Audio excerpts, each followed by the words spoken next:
right? So how do we give back meaningfully? How do we make ourselves, useful part of the community? Nobody wants to have that friend who is always taking and who is only showing up when there's something to collect, right? We want a good and healthy relationship is when both parties are givers, are giving, right? And so how do we ensure that we're not just takers, but we also contributors when it comes to this whole conversation around, community, right? One, I want to talk about why it matters, right? Like I just said, communities thrive not only when one is receiving, but when there is a mutual exchange, right? You are receiving, but you're also giving. You're being poured into, but you're also pouring into that fabric of that community. What makes communities thrive is when you're not just taking, but you're also giving back, right? Whether it's your time, your skills, resources, right? But what makes a community thrive, the reason why you are part of that community is because people have poured in, people have invested, people have built a foundation, people have created meaningful things in there that you found value in, and you decided, I want to be connected to this.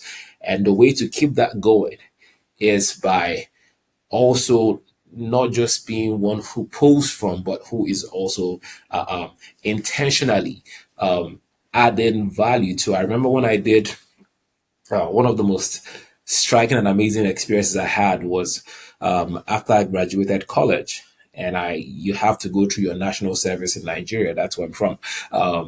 And when I got to where I was posted, so the whole concept of national service, national youth service corps program is you are posted to somewhere that is not your home, where you are not from. You're sent there to serve your country for a year.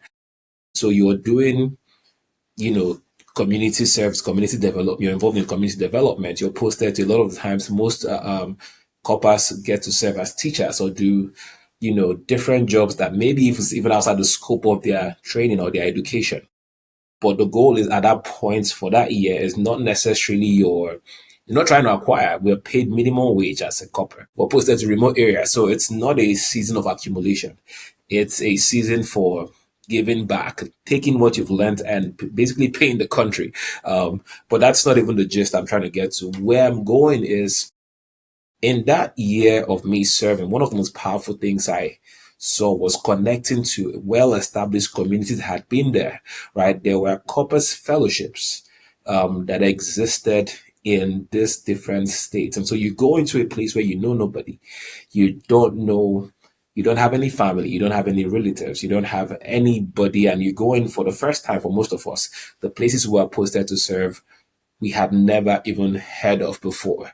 And then you get there and your first day on camp, you see these other organizations, these fellowships, and they are reaching out and looking for people who are aligned with them and saying, hey, come and let's show you the ropes. Like, and they're giving you information. And so by the time we're done with camp and we're going to our primary assignment places, a lot of us were already plugged in to these communities. We already knew where we were going. We already had a place to stay. We already had things around our primary assignments so that people created communities that helped us transition and then set us up to also make our own mark, right? And this cycle was sustained by people like myself, right? So people who had been there before me, who were coppers like myself, who had come and created something and created this ecosystem of contribution to where we built this fellowship and then create a community that coppers can come in and be welcomed into.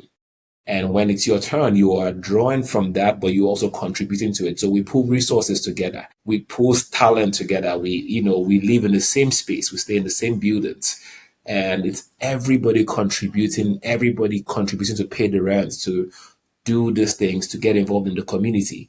And when your time is wrapping up, you recruit new members into this community to keep it going, right? And so we are able to build relationships, build networks, thrive. That became the lifeline for a lot of us. That was how a lot of us thrived and survived in that one year, right? It was just leaning into the community that we met. And then it's still there because we also poured back into it. We did our part, right? And it's sustained. That's how it's gone on for generations, for decades, right?